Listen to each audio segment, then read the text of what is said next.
Pangal Bay.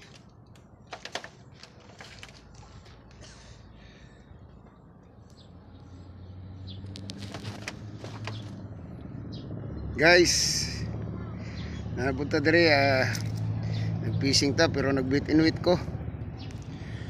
Nag-bait and wait. Pauna isang hipon. Asawa ng Diyos, biniyaan naman ng magandang huli. Yun oh. Apat kasama asoos. Lakas kumain. Mapupulang isda.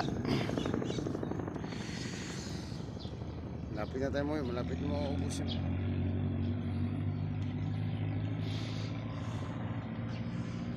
Masarap mamingwit.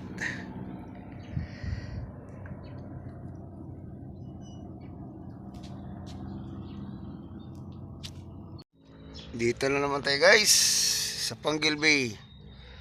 Sa ngayon hindi ako naglolor, hindi ako nagmimino.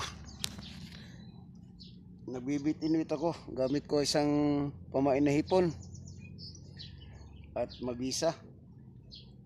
Puro mga laya ang makukuha.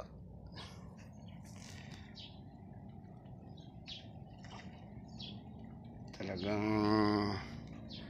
binabakbakan nila eh.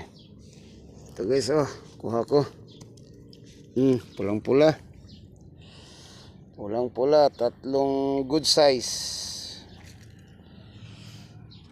Ay, nako. Patay pa nga yung hipon ha, partida, patay pa yung hipon. Hindi buhay.